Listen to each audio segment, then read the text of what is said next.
Hi, this is George Alger. Welcome to today's segment of Our Ventura TV.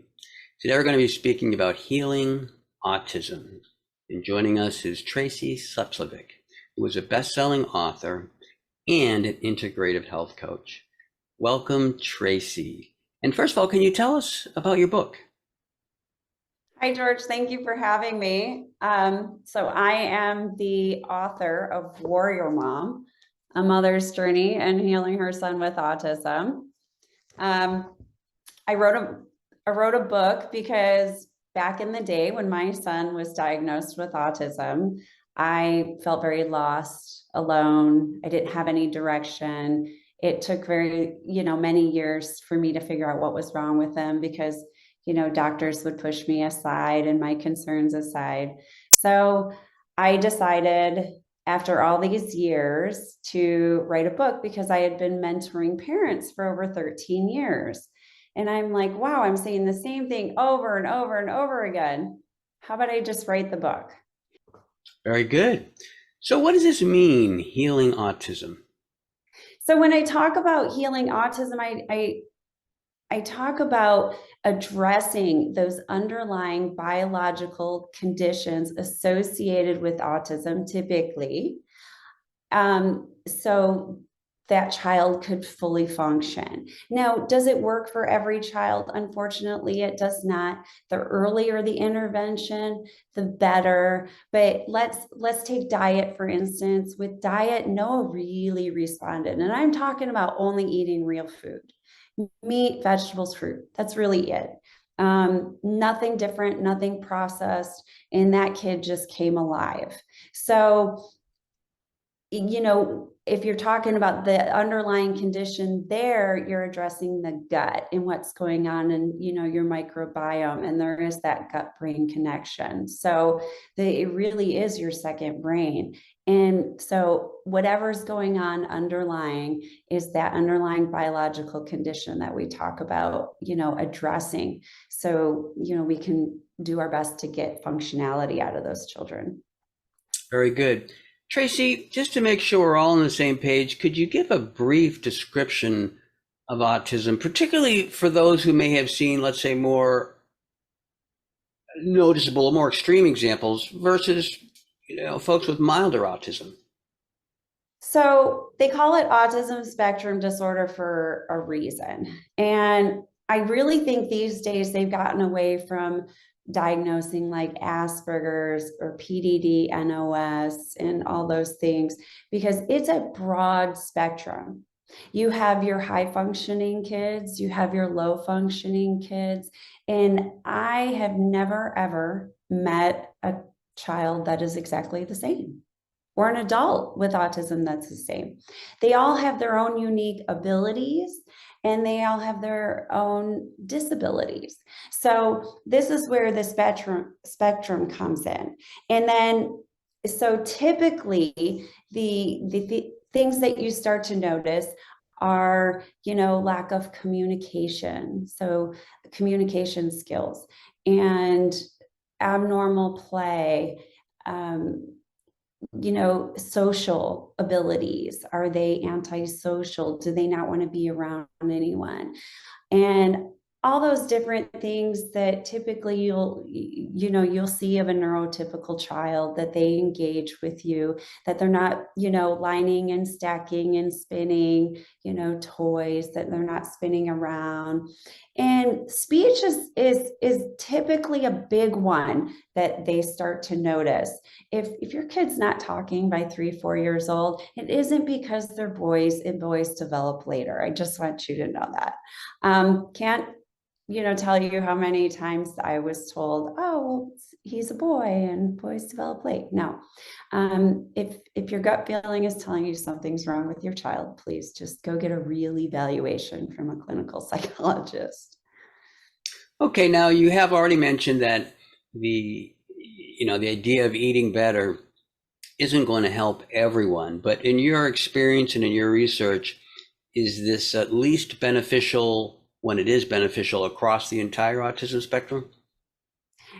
It's good for anybody. they don't have to have autism. They could have any neurological disorder. I can tell you, I did this with my child alongside of him, and I was beginning to heal my own body. So healing the gut is definitely, there are no contraindications to doing that. And you are only going to make a child's life much better by feeding them real food. In some cases, organic food, if it's on the Dirty Dozen list, all those different things. So addressing gut issues is number one.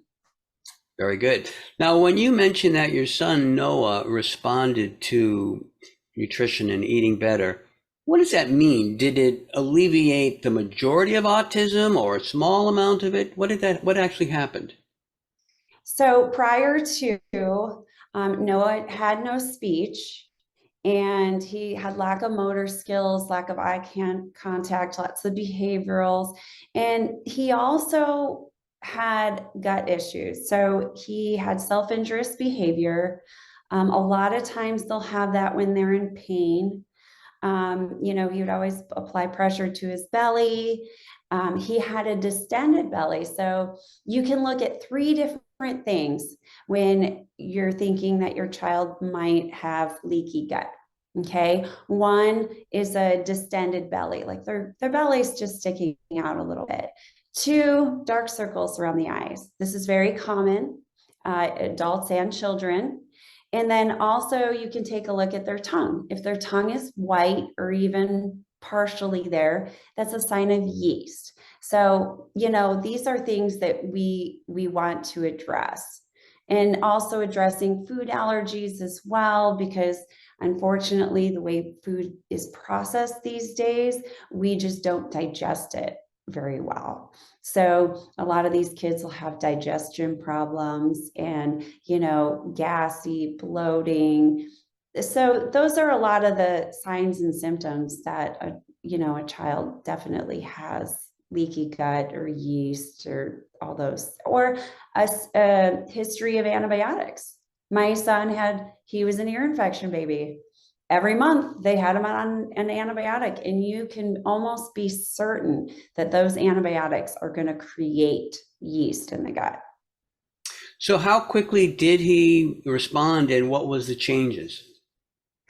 So immediately after, and this was before I found a really good functional medicine doctor, but immediately after I read a couple books and was inspired, I heard about gluten-free, dairy-free. And so I just tried gluten-free, dairy-free. And then I saw him start to put two words together.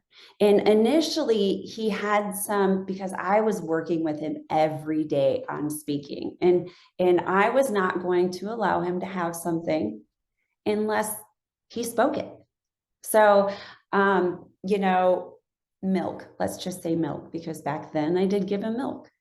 Say milk. You want the milk? Say milk. And I'd go over and over and over until I'd get something out of him. And then I started getting what they call echolalia. And that means they can process the last word that came out of your mouth and they'll repeat it. So it doesn't mean they understand it, but they'll repeat it. So I started to get 2 words, 3 words, and I'm like, wow, this is really working. And so when I saw the functional medicine doctor and she did all these tests, and she's like, well, yeah, I think we need to do a good year of a major yeast cleanse. And that's just real food. And that means no sugar, no refined carbs or sugars or anything like that, or yeast that can contribute to feeding that yeast in the gut. And then, wow, I really started to see Noah come alive. More interaction, more engaging, then the sentences started to come out, and I started to get real communication and speech. And, I could ask him a question, he can answer the question. And, so we did a full year of, eating really, really clean. Very good. Tracy, we're out of time. I want to thank you so much for joining us. We're going to wrap up now. Thank you so much for having me. I appreciate it. You're welcome. This is George Alger signing off for this segment of Our Ventura TV. Until we meet again.